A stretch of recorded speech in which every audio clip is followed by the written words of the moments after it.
Servos de Deus, a buzina tocai, Jesus em breve virá. A todo mundo a mensagem levai, Jesus em breve virá. Olá, sejam todos bem-vindos, que Deus abençoe você e que Deus abençoe a sua família no nome de Jesus. Nesse trimestre estamos estudando a lição que tem como título O Grande Conflito. Na semana passada a gente estudou o título que foi A Guerra por Trás de Todas as Guerras, e hoje vamos dar continuidade ao assunto da semana passada.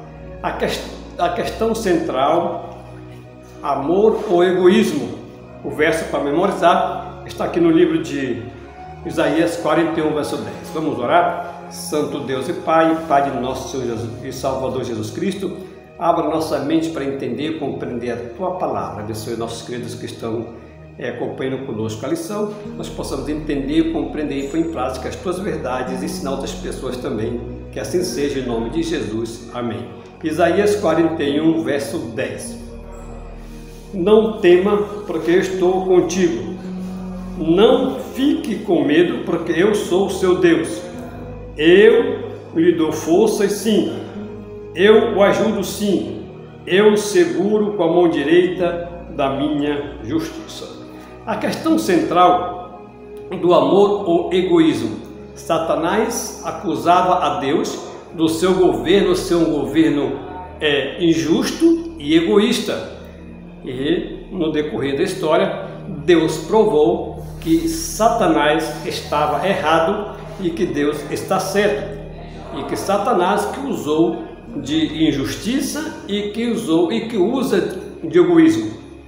Aqui na parte de sábado à tarde conta a história aqui. Imagine que você é um pastor cuidando de suas cabras nas encostas do Monte das Oliveiras, com vista para Jerusalém. Você ouve as palavras de Jesus e fica surpreso com o que ele diz. Enquanto o sol poente brilha num templo dourado, se reflete nas magníficas paredes de mármore, Jesus afirma: em verdade lhes digo que não ficará pedra sobre pedra que não seja derribada. Mateus 24, verso 2.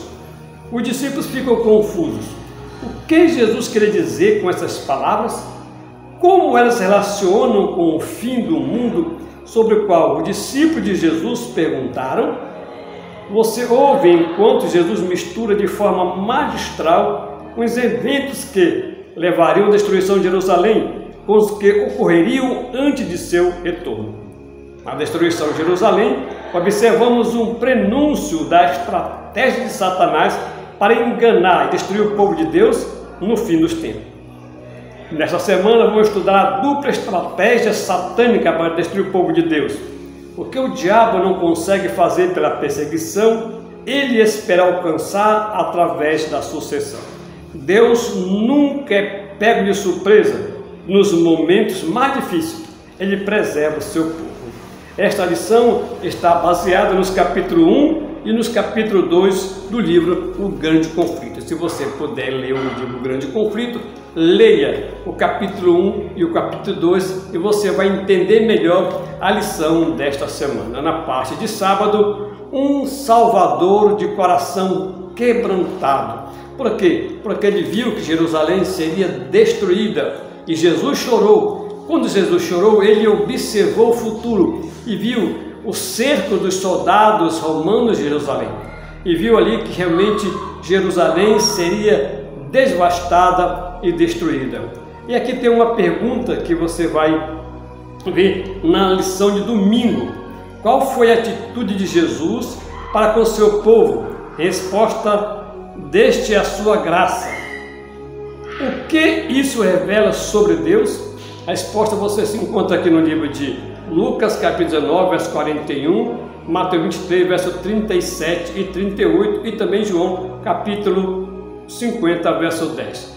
Então Jesus, aqui quando você lê esses capítulos, desses versículos, você vê que Jesus lamentou, ficou muito triste quando viu o seu povo rejeitando o Filho de Deus, rejeitando o seu amor, rejeitando a sua graça. Deus fica muito triste quando alguém rejeita o seu amor, quando alguém rejeita a sua graça, quando alguém rejeita o seu perdão, a sua misericórdia. E Deus quer nos dar o perdão, nos dar a salvação, nos dar a vida eterna, nos dar a sua misericórdia. E muitas pessoas o rejeitam. E Jesus fica muito triste quando ele vê alguém rejeitando. Jesus ficou muito triste quando viu aquele povo rejeitando a sua graça e o seu amor. Aqui nós estamos resumindo a lição. Aqui nós vimos aqui que Jesus realmente, com o coração quebrantado, mostrou amor, mostrou misericórdia para com Jerusalém, e viu realmente que Jerusalém seria devastada, e o seu coração ficou partido quando viu realmente tudo aquilo que iria acontecer com Jerusalém. E nós vimos aqui nessa lição também que a morte dos inocentes foi um ato de Satanás e não de Deus, porque em Jerusalém morreram tanto crianças como idosos, como mulheres, como muitas pessoas morreram ali em Jerusalém. Morreram, muitas pessoas foram mortas no cerco quando o general Tito cercou Jerusalém e devastou, destruiu Jerusalém. Acontece que nenhum ato desse de morte foi Deus o culpado, mas aqui nos ajuda a entender que a morte de todos esses inocentes foi um ato de Satanás e não de Deus. Aqui no segundo parágrafo da parte de domingo também diz o seguinte: quando você lê Mateus 24, 15 e 20, que instrução Jesus deu ao seu povo para salvá-lo da vindoura destruição de Jerusalém? Qual foi a instrução? Quando você lê esse capítulo, você vai ver que Jesus disse para as pessoas fujam para os montes e orai, para que a vossa fuga não aconteça no inverno nem no sábado. Jesus estava se referindo tanto ali o cerco de Jerusalém, como também o tempo do fim. Todos os cristãos que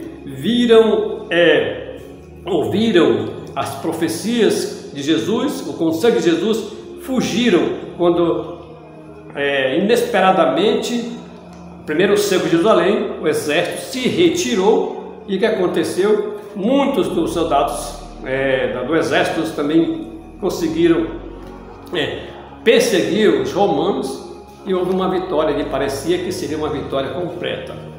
E o povo de Deus, os cristãos, sabiam dessa profecia e se retiraram e fugiram. Vamos ver isso aqui na parte de segunda-feira. Vamos ver aqui na parte de segunda-feira. Cristãos providencialmente preservados. Preste bem atenção que quando aconteceu o primeiro cerco ali de Jerusalém, de Sérgio Cálio, que os exércitos romanos cercaram a cidade, em um momento inesperado, quando o seu ataque parecia iminente, eles se retiraram. Agora olha que interessante, os exércitos judeus os perseguiram e obtiveram naquele dia ali uma aparente grande vitória. O que aconteceu? Que eles ficaram ali, perseguiram o exército que estava se retirando, que estavam saindo, e acabaram tendo uma vitória, aparentemente uma grande vitória. O povo de Deus, sabendo desta profecia, sabendo que Jesus tinha dito que Jerusalém, que não ia ficar pedra sobre pedra, que tudo seria destruído, e orientou os seus discípulos para fugirem. Eles fugiram. E aqui na lição diz o seguinte, olha aqui: com a fuga dos romanos, os cristãos de Jerusalém fugiram para Pela, na Pérea, além do Jordão. O sinal prometido fora dado aos cristãos que aguardavam, e agora todos tiveram a oportunidade para obedecer ao aviso do Salvador. Os acontecimentos foram encaminhados de tal maneira que nem judeus, nem romanos impediram a fuga dos cristãos. Nós vimos isso aí no grande conflito da CPB 2021, na página 23. Nós vimos que Deus então preservou o seu povo de não ser destruído. E no tempo do fim vai acontecer também, a história vai se repetir. Quando acontecer o decreto dominical, é hora de você fugir das grandes cidades para a cidade pequena, e da cidade pequena para as vilas, e das vilas para os montes, dos montes para os desertos. Então é hora de fugir, é hora de se retirar. A história vai se repetir, só que não será com o exército romano, mas será com exércitos, provavelmente um exército mundial, onde todos os países do mundo estarão envolvidos nesta batalha, neste grande conflito final contra o povo de Deus, os guardadores dos seus mandamentos. Então, quando o sinal para os judeus, qual era o sinal para os judeus? Quando o exército se retirar, é hora de fugir. E o sinal para os cristãos é hoje, no tempo do fim, quando o decreto dominical for assinado. Nós sabemos que essa profecia do decreto dominical está muito mais próxima do que nós imaginamos. O cenário do mundo pode mudar de uma hora para outra, em frações de dias, em frações de horas, pode mudar o cenário mundial. E o palco desse espetáculo já está tudo pronto para acontecer. Então, devemos nos preparar, nos apegar mais a Deus, para que muito em breve estas coisas vão acontecer. Aqui diz o seguinte, no terceiro parágrafo, na parte de segunda-feira. Embora às vezes ele altere seus planos com base em nossas escolhas, seu plano final, o plano de Deus final, será cumprido. Deus nunca foi pego de surpresa e nunca vai ser pego de surpresa. Na parte de terça-feira, fiéis em meio à perseguição. Aqui nós vimos que o povo de Deus foi perseguido no início do ministério de Jesus. Mas quanto mais perseguiam, mais eles cresciam, mais a igreja crescia. O interessante aqui é que esse povo era fiel ao Senhor. Eles eram fiel aos seus princípios, eles viviam aqueles que pregavam. Os discípulos enfrentaram ameaças, prisão, perseguição e morte. Contudo, corajosamente proclamaram a Cristo ressuscitado, e a igreja se multiplicaram na Judeia, Galileia, Samaria. Atos capítulo 9, verso 31. Então os discípulos, aqueles pregavam a ressurreição de Jesus com ousadia, com coragem. Eles não tinham medo de prisão, não tinham medo de perseguições. Eles sabiam que a vida que eles viviam era uma vida passageira e o que estava esperando para eles era uma vida eterna. Aqui, nessa lição de terça-feira, diz que o inferno foi abalado, as amarras satânicas foram desfeitas, as superstições desmoronou-se diante do poder de Cristo ressuscitado. O Evangelho triunfou diante da probabilidade desanimadora. Os discípulos já não se acovardavam no cenáculo.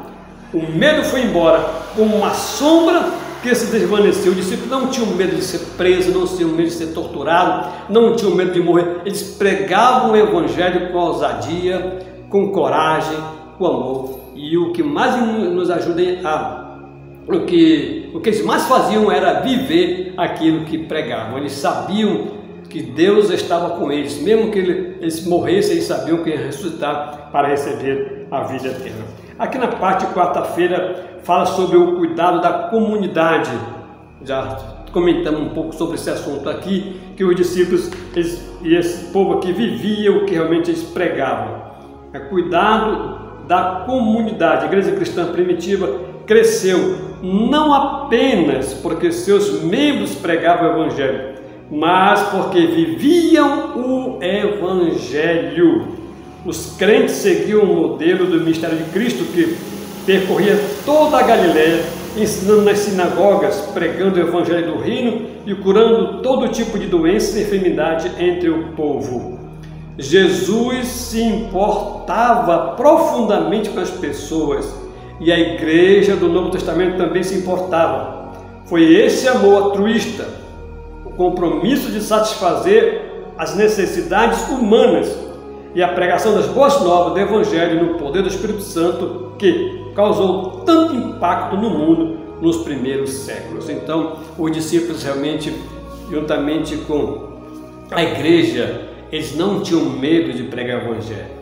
Eles viviam aquilo que pregavam e por esse motivo a igreja crescia cada vez mais.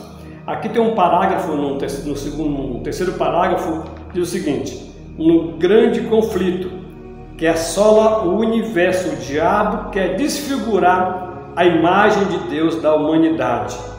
O propósito do Evangelho é restaurar a imagem de Deus ao ser humano. Essa restauração inclui cura física, mental, emocional e espiritual. Então, nós vimos aqui que os discípulos tinham tudo em comum.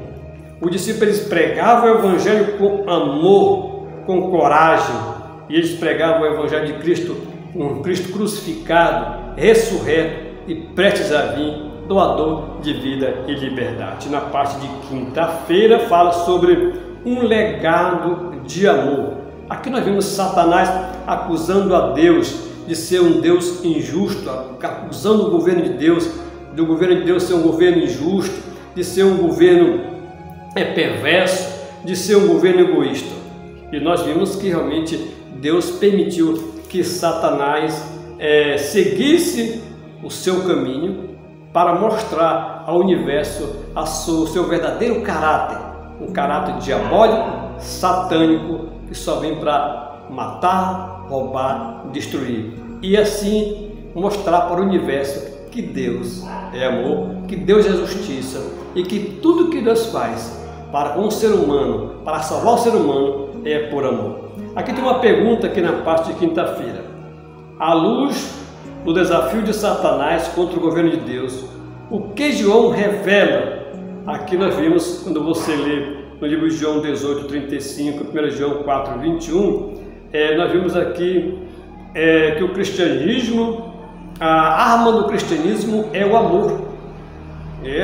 Então a essência do cristianismo é o amor.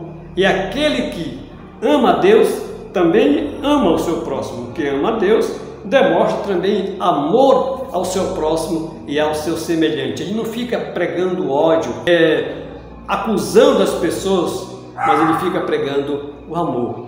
Ele não fica pregando ódio entre os irmãos, separação entre os irmãos, separação entre as ovelhas, mas ele fica pregando o quê? O amor. O amor, então, é a essência do cristianismo.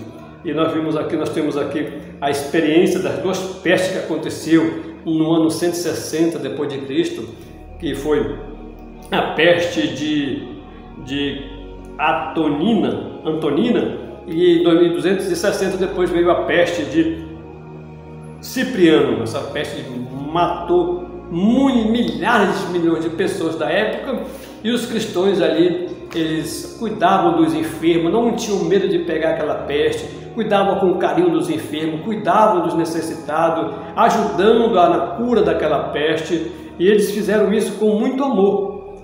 E após fazer isso aí, tem um livro que conta a história deles, é o livro The Rising Christianity, de Rodney Stark.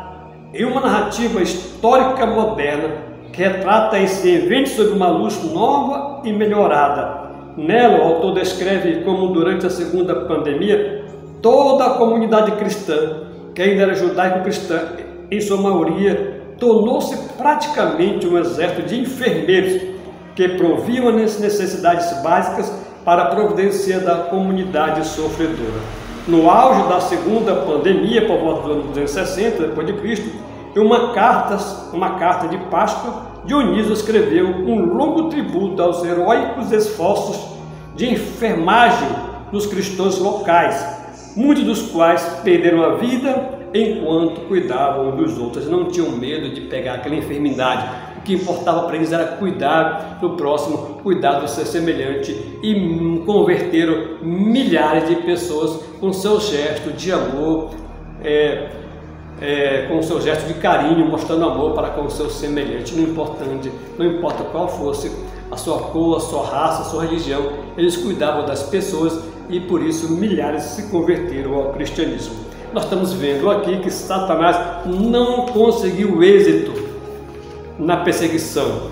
não conseguiu êxito matando os cristãos, porque quanto mais matava-se cristão, mais surgia cristão. O sangue deles era como semente que brotava mais cristão. E Satanás não conseguiu êxito. E por não conseguir êxito nisso aí, a igreja de Deus ia cada vez vencendo mais.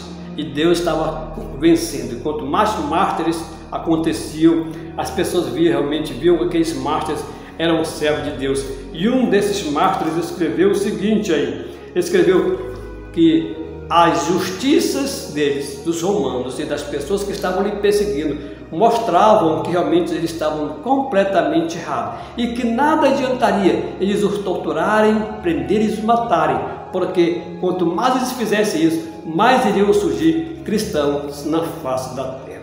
E por esse motivo, Satanás começou a observar e viu que não estava dando muito êxito na sua perseguição, matando os cristãos. Ele então teve outra estratégia. A estratégia que Satanás foi então introduzir dentro da igreja o erro, o paganismo e a mentira. E isso a gente vai ver no decorrer das próximas lições. Que Deus abençoe você, que Deus abençoe sua família. Um grande abraço, fique na santa paz de Jesus. Nós apenas resumimos aqui o estudo desta lição, da lição 2, a questão central, amor, o egoísmo. Que Deus abençoe você, um grande abraço, fique na santa paz de Jesus, eu quero orar contigo. Pai maravilhoso, abençoe cada pessoa que estudou comigo esta lição, tome conta dela, da sua família, abra a mente dela para entender, compreender a tua palavra e ajude-nos a cada vez mais ser um verdadeiro servo do Senhor, cheio do teu Espírito Santo. Abençoe cada pessoa que está orando comigo, que vai orar, não importa o dia nem horário. Que assim seja, para a glória do teu santo nome, em nome de Jesus. Amém. Não perca, a próxima semana vamos estar estudando sobre a luz brilha na escuridão. Deus te abençoe e fique na santa paz de Jesus. TV Santarém, o canal da bênção, o canal da profecia, o canal da verdade.